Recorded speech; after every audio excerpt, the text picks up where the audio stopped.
在湖南高山之巅，3栋古朴泥土房突然闯入无人机的视野，黛瓦覆着青苔，土墙刻满岁月痕迹，藏在茫茫林海间。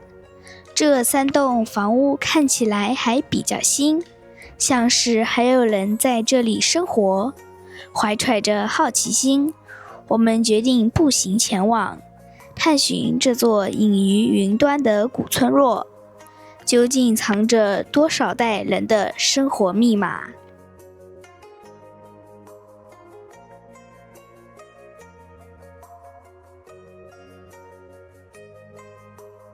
Hello， 大家好，我是安兰，祝大家朝朝人，岁岁安兰。现在我来到了湖南的一座大山的山顶上。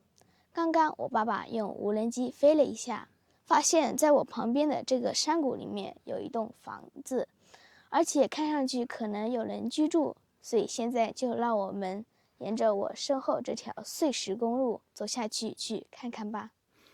嗨，大家好，今天我们又来探寻山里面的一个古村落。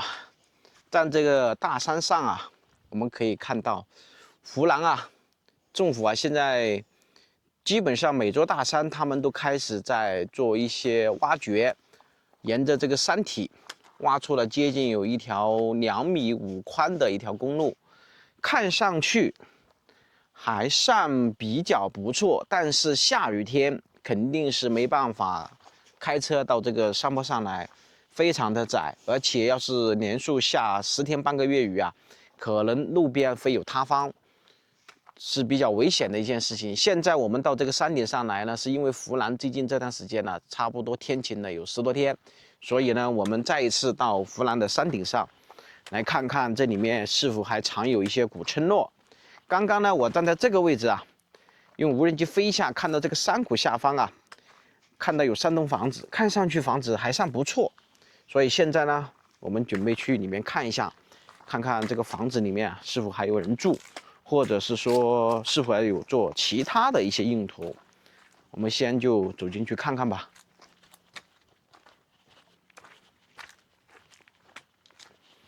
整体呢，今天的温度啊特别高，在室外温度差不多有接近28度到30度。当然，在阴凉的地方，一下子就能够感受到冬季的寒冷，可谓是四季非常分明了。但是这种天气这么反常，也就需要我们更多的警惕，是不是以后慢慢的，整个1年4季就只有冬季或夏季了，春秋2季基本上都看不到了，这是有可能的。看我们沿路一路走下来，基本上随处可以看到这种红艳艳的果子，但是这种红艳艳的果子呢，我们一般不认识的不会轻易的去采摘，不管它是有中药作用呢，还是能食用，都不会轻易去触碰。这条公路看上去啊，经常有人行走啊，还有一些机动车走过的痕迹，不知道是到这个山里面砍伐竹子呢，还是砍伐一些沙漠对于山底下的一些居民所用的一些木材。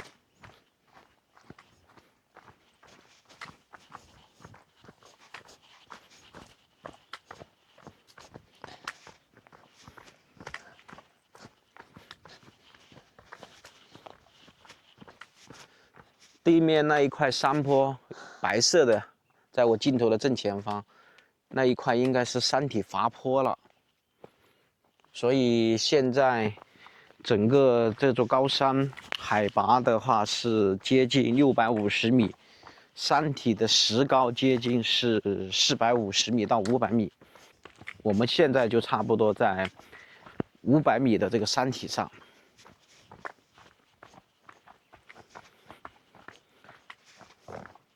它这个地方要非常小心，要不然一不小心就会被石头绊倒。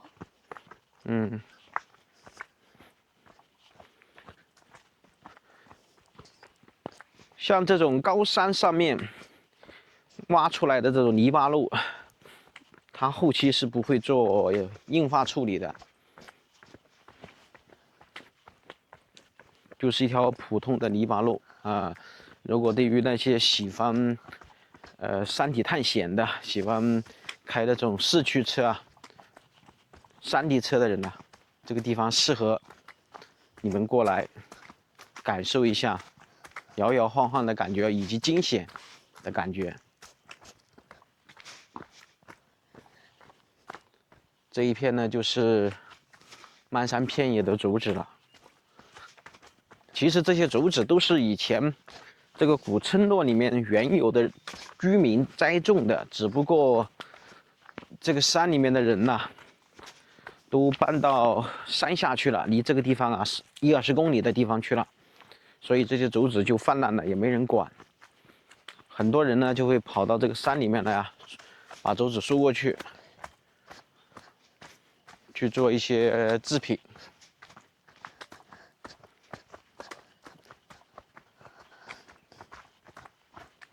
这里就有一个岔路了。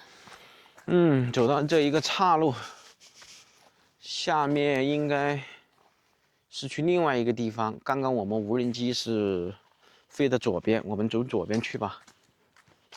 右边这里看上去好像是没有人家了。这条路面还比较宽，也比较平，非常的安全，走到这里面。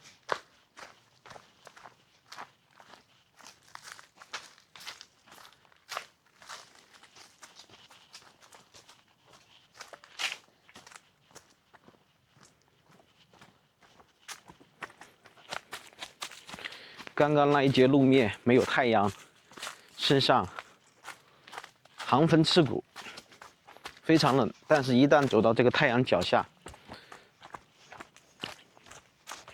就非常的炙热了。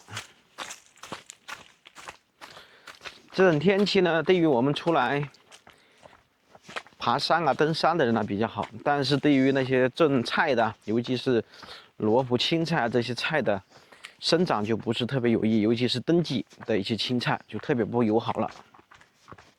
而且经常不下雨啊，这些菜呀，长势也不是特别好哦。我们现在可以看到，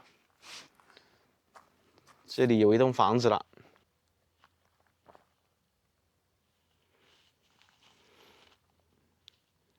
看上去这个房子的瓦片呢，都还没有出现破损。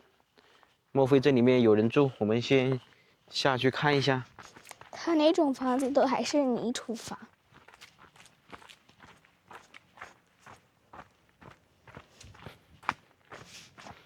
这条公路也是后期用挖掘机挖出来的一条接近2米宽的路。它这个山呢，也接近是石头山了，泥土已经不多了，石块呢比较小。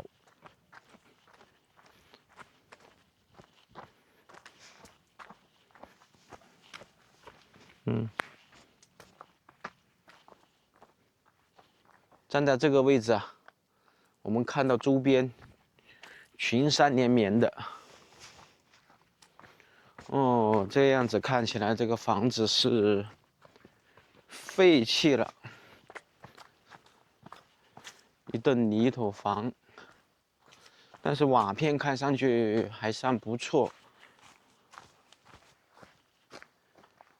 应该没有废弃太久，上面都还挂的有衣服，可能废弃个3-5年。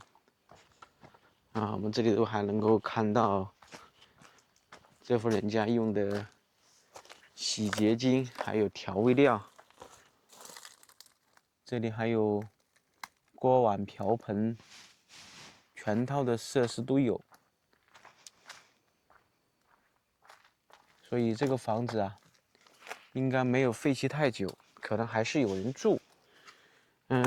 也有可能这里做养殖业，在这个山里面养黄牛啊、养山羊的人住在这个里面，只不过现在没有养了，是不是人就搬走了？我们走上去看一下。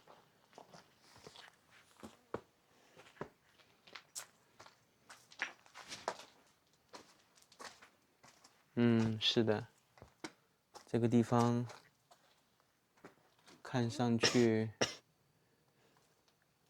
是有人住在这里面，但是应该才搬离不久。中间那个位置是干嘛知道吗？烧火的，烧火的，然后围着这上面啊，可以打牌呀、烤火啊、聊天呐、它下面挖了一个洞，就专门可以烤炭火啊，可以烧柴火这样的。冬天取暖用的，这是一个比较土的办法。然后这上面呢还有2张床，上面都还有衣服，都还没有拿走。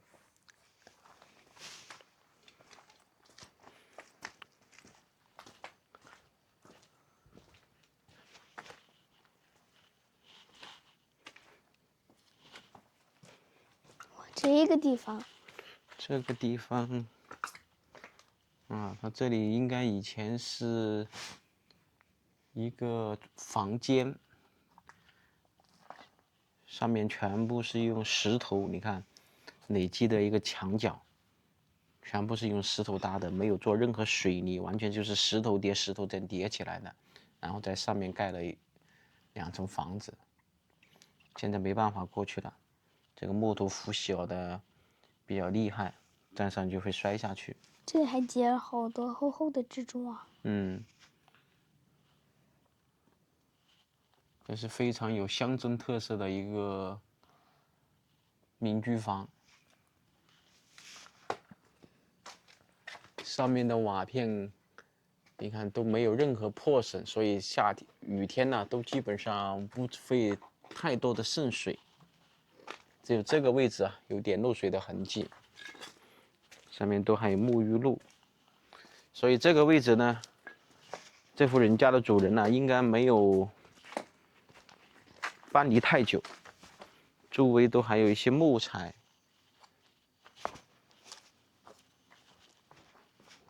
看它这里还栽了2盆花在这里。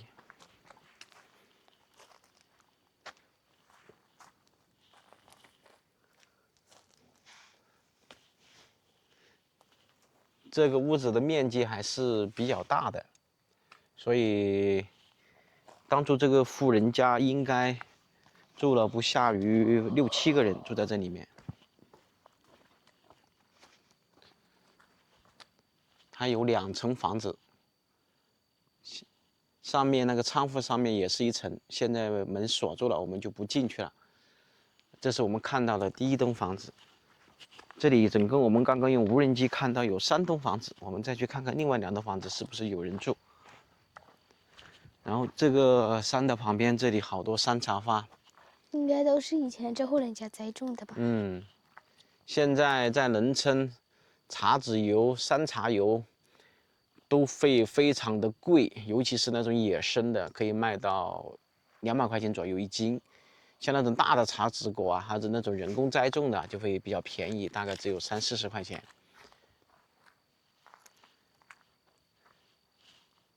现在政府也是鼓励当地的这些山里面原有的居民啊，开垦荒地。我们走到这个位置看一下，这里是不是以前这户人家做的一个菜园子？我们简单看看。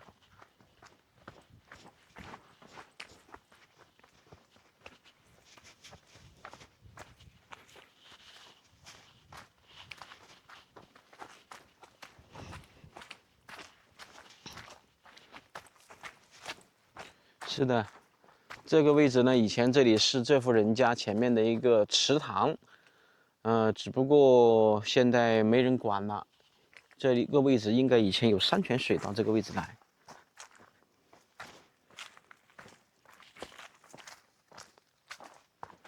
然后前面这一片应该都是菜地了。我们看看菜地荒芜的情况，就基本上可以判断这户人家搬离的时间。这样看来，这户人家最多离开3年时间，因为上面都还能够隐隐约约看到辣椒，可能它会不管你就是人不打理，它慢慢也会生长，只不过通过5年左右时间啊，它就会被杂草彻底给淹没了。这个位置以前就是一个蓄水池，从这个山谷里面啊流下来的一些山泉水，可以浇灌这边的菜地了。看这上面，全部都是这种非常漂亮的雏菊，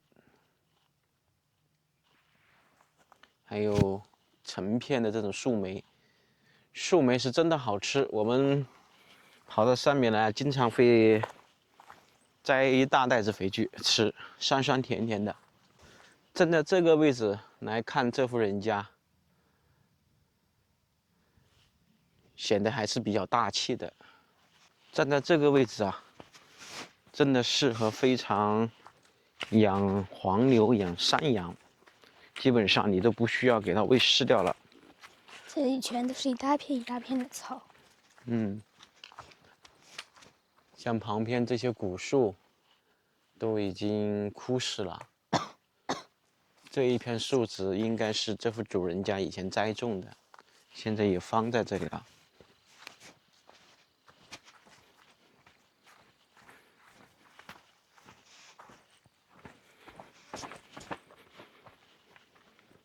前面还种植了有芭蕉。这以前应该是主人种那些芭蕉，我们看有没有结果啊？近距离看一下。结了。哇，不过还没有成熟。是的，结的蛮多。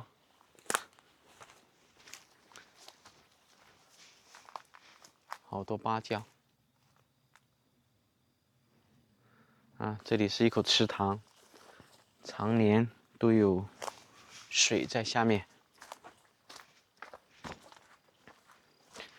这口池塘应该就是非常干净的山泉水了，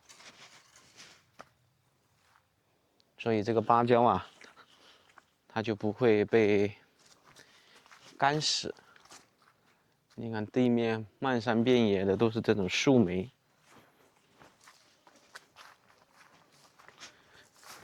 这一块应该就是水稻田了，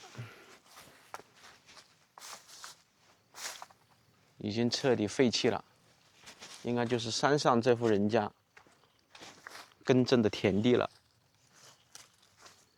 哇，这里过不去了，没有路了。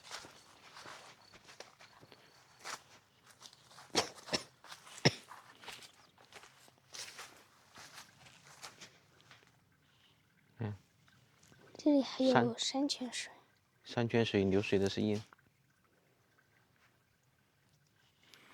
这里还有一条青石板，其实以前这里是可以走到下面去的，下面都是块田地，现在我们走不过去了，我们走回去，沿着另外一条大路走下去吧。看这里一块都是非常大块的石头。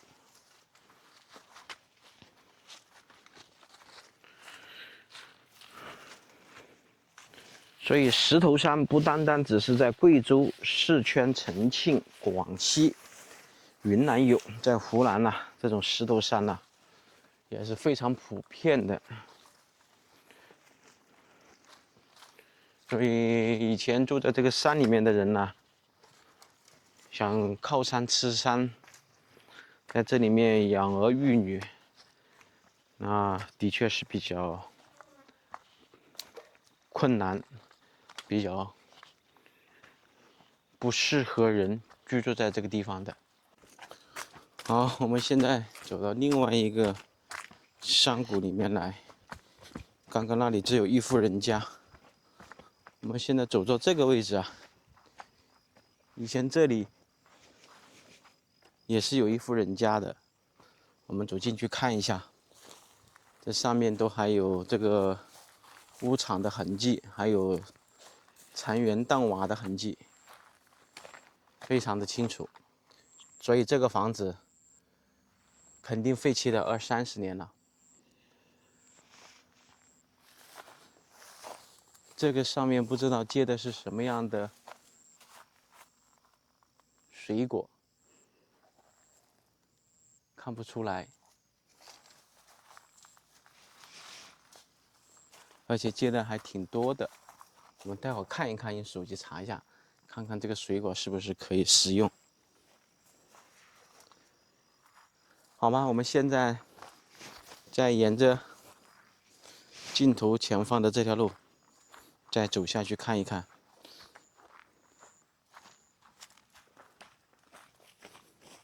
哎，这里也有一个果子，我们可以近距离看一看。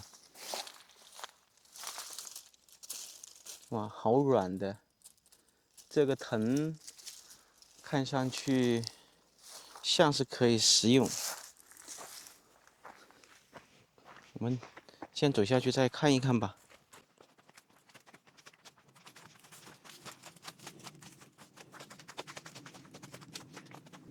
哇，头顶上的飞机声音好响。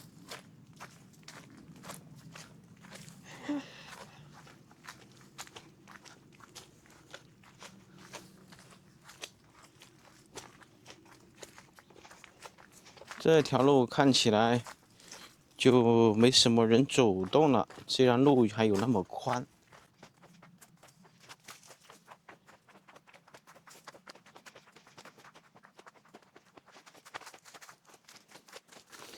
我们站在这个位置可以看到对面山上都还有施工队，那地面在外沿着这个山体开挖，不知道他们准备在这里是做风力发电厂呢，还是做其他用途。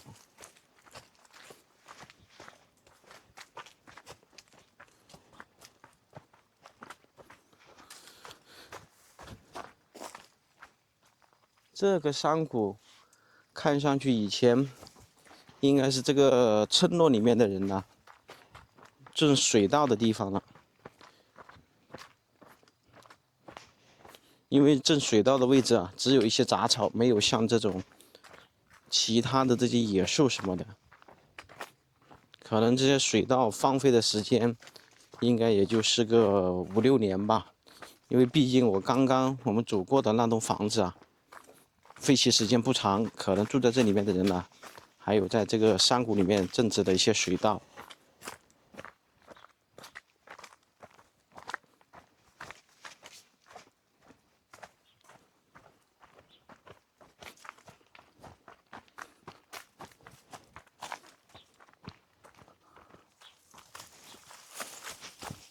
哇，这里面没人住了，这样走下来。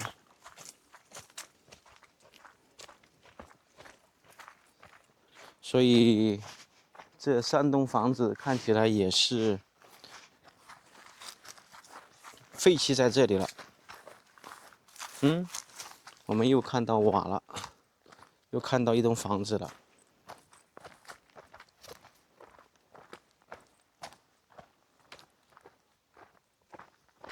这栋房子保存的还算比较不错，像这种泥土房都能够保存几十上百年，所以当初建造的时候啊，还是做了一定的功夫，下了很多的心思。你看它这个房子都是用这个木材，然后里面结合了当地的那种泥巴，还有小石子，还有一些木头渣子，还有石灰掺合在一起，所以这样的房子啊，它的保留时间呢，可能就会更久。那么我们刚刚看到的这3栋房子啊，目前看来已经彻底废弃了，没人住了。只有刚刚上面那栋房子保留的还是非常好，才荒废了2-3年而已。这些房子都荒废了不少于10年了。而且这边的房呢，都是2层的这样的泥土楼房，上下2层。因为在以前每家每户都会有6个孩子左右，多的10几个。主人家这里好大一棵桃树，前面呢是一个山谷，这里以前呢应该也是种水稻啊、种田地的一个地方，已经彻底废弃在这里了。它这个位置啊，一年四季的阳光啊非常充足，前面的视野啊也非常的宽广。好吧，这是我们看到的第2栋房子。我们现在再继续沿着这条路，看看第3栋房子是什么情况。不过今天我们到这个古村落里来，又是一个废弃的古村落了。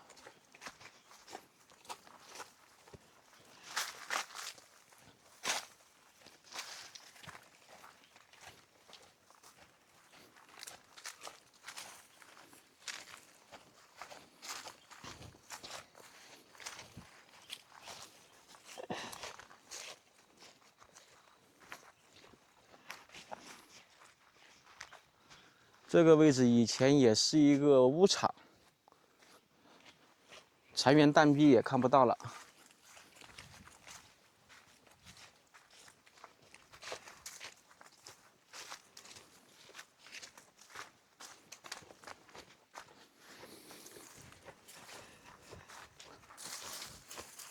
今天我们家安南喉咙不舒服，因为现在他们学校啊，好多人都得了感冒，很严重。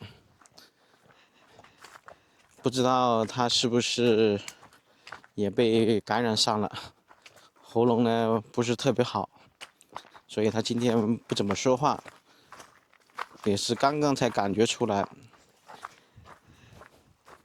但是我还是让他出来，因为这样子啊，可以在太阳底下运动一下，出一身汗，可能对他会有一些帮助。哇，站在这个位置，下面这个山谷离我们这个山体这边垂直落差就有60-70米高了。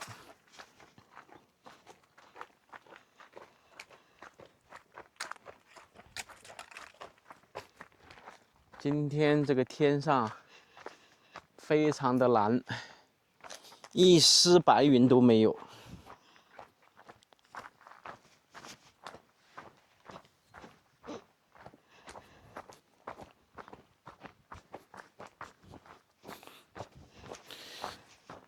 这条路开挖出来，肯定是为这3户人家做的扩宽公路，但是这个路扩宽完以后啊，里面的人呢还是住不习惯，还是搬出去了。因为住在这山里面实在是不方便，因为离镇里面有接近15到20公里的路程，所以要买点东西啊，吃点东西什么的，生活用品都特别不方便。而且我们刚刚一路走过来，只能是骑摩托车，3轮车都会比较艰难，自行车就不用想了。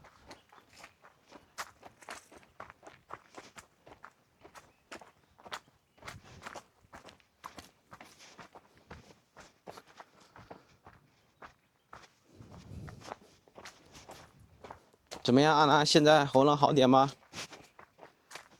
不想说话是吧？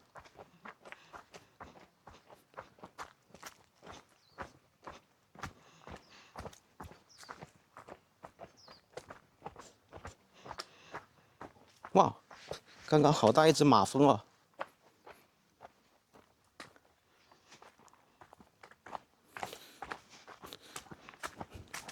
到冬季，哎，前面看到一辆摩托车，看到没有？所以这个山里面还有人呢。他是到这里来做什么的？待会儿我们问一下。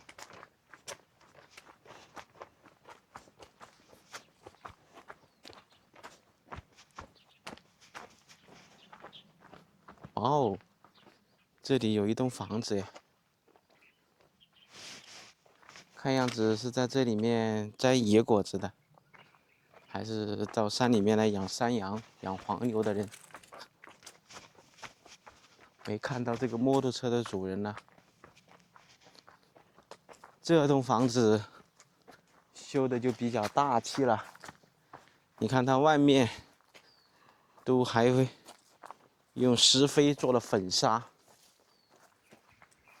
整体这个房子的设计啊，还是比较高端，在这种大山里面啊。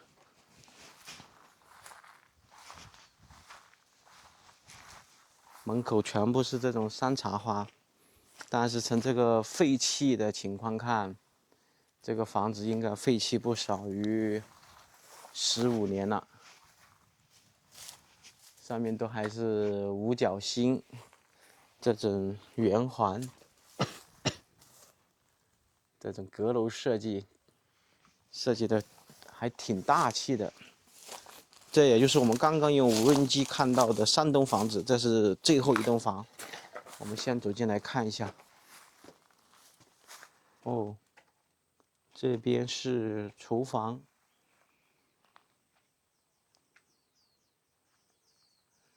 站在这个上面呢，这个位置呢，就是以前那些干的柴火啊，会放到上面。因为放外面啊，经常下雨的话就不容易干，放在上面呢，就柴火它就会防潮。站在那个里面呢，应该是一个餐厅什么的，这里面还好多牛屎，所以以前这里是养黄牛啊、养山羊的一个地方，但是现在这里都已经彻底废弃。从这个房子的结构看，还算是比较高的，这样子我们看上去有接近8米高左右的高度了。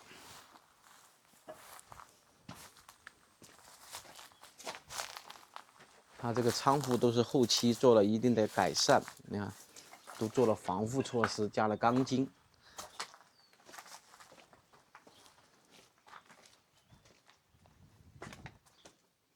这是厅堂了，我们走进来看一下。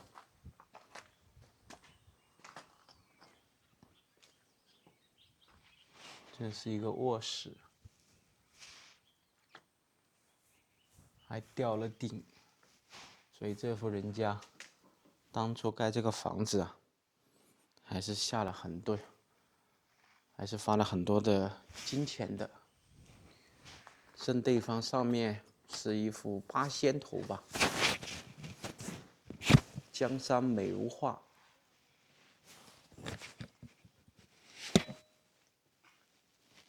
家园气象新。上面这是横梁，这个瓦片看上去没有出现任何破损。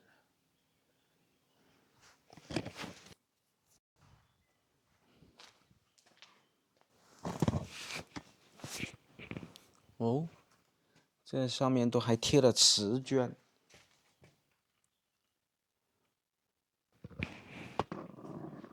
也吊了顶，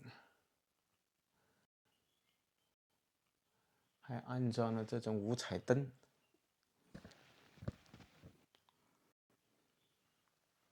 所以这户人家以前的生活在这里啊，还不算枯燥，还蛮有情调的一户人家住在这里。这里都还有喂猪的一个槽，这边应该就是养猪、养鸡的一个位置了。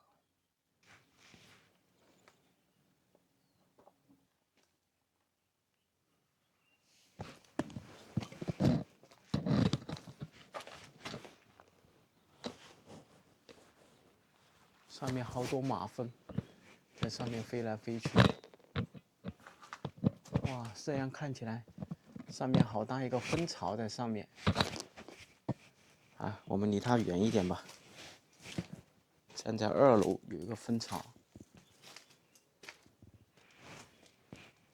现在没办法上到2楼了，应该都已经拆掉了上2楼的一个梯子。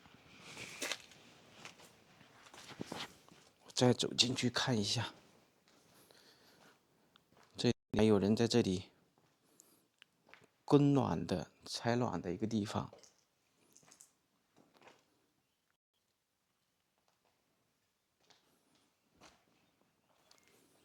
看这个架势，这家人难道以前是木工？应该是一个木工，上面都有老把式在这里。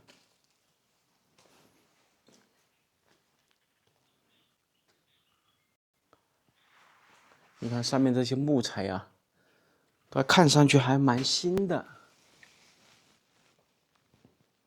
应该后期做了一定的翻新。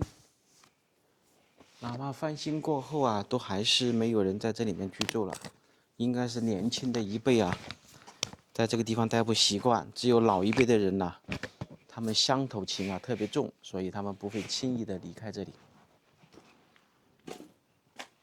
只有住在这里的老人呐，仙逝以后啊，他们后一辈的人就不会再到这里来了。所以当初这个房子建造装修的时候，还是费了很多成本的，还有时间精力。前面我们就不进去了，这里已经是一片荒山野岭了，完全被杂草给掩盖了，下面都是成片的竹林了。所以山底下都还是有人呐，骑摩托车一个人独自跑到山里面来摘野果子，他们的胆量还是比较大的。